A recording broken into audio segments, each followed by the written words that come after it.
I'm Tony Sklar with bnetTV. We are here live from the floor in the CTIA Wireless 2012 in New Orleans. I am speaking with Jim Manning from the Mobile Giving Foundation. How are you today, sir? Fantastic, thank you. Fantastic. Great show, great city. It is. I haven't been back since, frankly, the last CTIA, and, which was 2000, yeah. Of 2007, because right? Katrina had. Yeah. And in fact, it's one of the reasons why I wanted to be back on the show, is that I hadn't been here, and I'd like to come back and see how things the have city is progressed. bringing back. Yeah. Well, I think they're doing okay. I think they're doing much better. I think so. I think it's ready for business. And it's a good thing to see. I like it. I like it very much. Let's talk what some of the great new highlights. You just announced some fantastic stuff. So let's get into the Better Business Bureau. Yeah, as a matter of fact. So if we actually take Katrina, which is 2007, of course we started the Mobile Giving Foundation shortly after that, and then as a good milestone this year, earlier in February, we announced a new joint venture between the Mobile Giving Foundation and the Council of Better Business Bureaus, combined with the BBB Wise Giving Alliance. So we're marrying up the philanthropic efforts that have been sponsored by the wireless operators with over 100-year-old brand in terms of the BBBs. So that's all about trust. And with the BBB Wise Giving Alliance, which is the primary watchdog in the charity space in this country. So yeah, so that's about standards, it's about stability, it's about communicating to the general public that when you give, this is a trusted environment in which to give. So it's all about lift and ROI for charity. Has that been an issue in the past where people are untrusting of charities to the extent, especially kind of on the tech side of things? Oh, mobile, I mean, I'm not really too sure. It's, it's new enough just for half these people to SMS, let alone, give through their phone. It's not an explicit issue for mobile giving. In fact, the surveys that we conduct relative to consumer satisfaction is more than 90% of people who've given via their mobile device are extremely satisfied with that process. It has an impact in terms of the broader picture because premium SMS and carrier billing, has had some black eyes unfairly in the marketplace. But like every good party in this space, in general, that places a billable event on the carrier bill, you want to make sure that trust is there in general so that consumers can respond accordingly.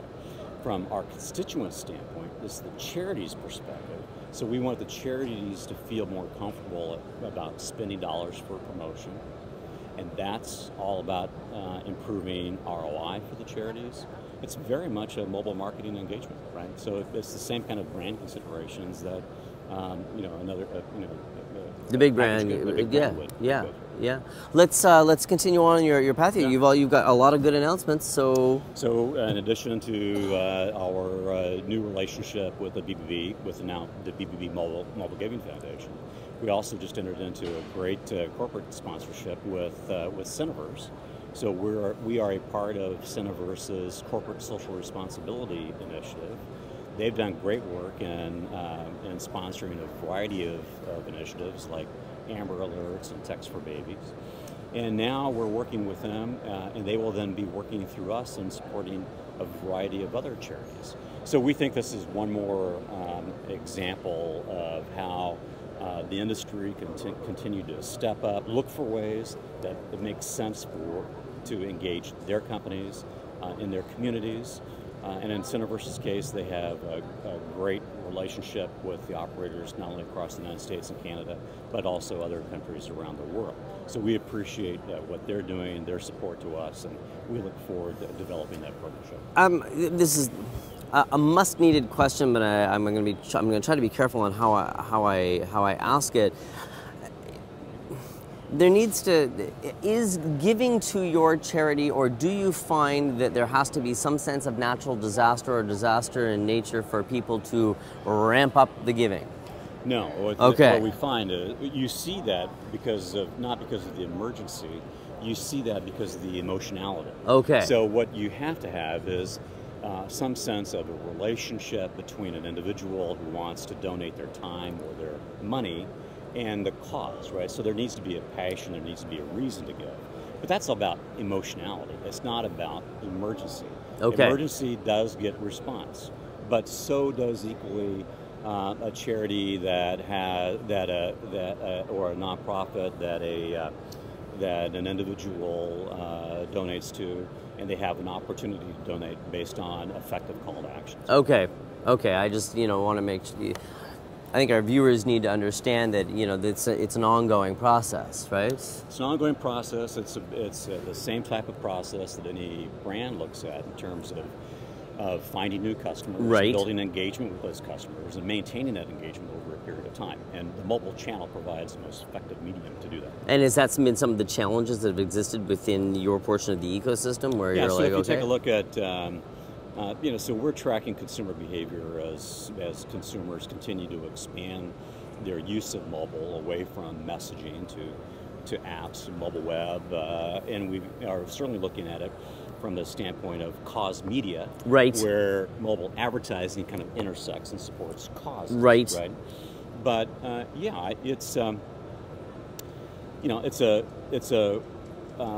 it's an area that, if you look at it purely from the charity perspective, they get confused by the wide range of possibilities with mobile, but fundamentally they ask very specific questions, right? Okay. How do I engage? How can I make sure that the investment that I make produces the appropriate return? So they ask the same type of economic fundamentals that anybody else. Okay. So we need to be attentive in the messaging side to ROI. So we do 100% pass through. The charity also needs higher price points. They need to have that monthly sustainable gift. Things which, once they acquire a customer, they can maintain that customer over time. And then finally, Jim, what are we going to see from from mobile giving in the future? Well, you're going to continue to see us provide voice to charities. You're going to see us do that more frequently, particularly coming together with the BBB. We think that provides a tremendous opportunity for charities to begin to definitely voice their needs and have an opportunity to manage the growth and the evolution of the mobile channel. So that is first and foremost, and you'll see us continue to, as an enabling entity, continue to try to remove gating issues, right, to the implementation of in-app billing through kind of effective donation on mobile web. So we're looking at mobile wallets, we're looking at in-app billing, we're looking at a variety of things, which are all issues that, once they're resolved, will allow for kind of a natural growth and utilization of those hundreds of thousands of charities out there that effectively make up a large enterprise play in the wireless space. Jim, thank you for coming on the show. Thanks for the update. I hope we get a chance for another one again in the future. Thank it's you. Always a pleasure to speak with you. You are wonderful. Love BNet. Excellent. Thank you. I love hearing that, and you're here to hear it first. I've been speaking with Mr. Jim Manis of the Mobile Giving Foundation. I am Tony Sklar here at CTIA Wireless 2012 in New Orleans with bnetTV.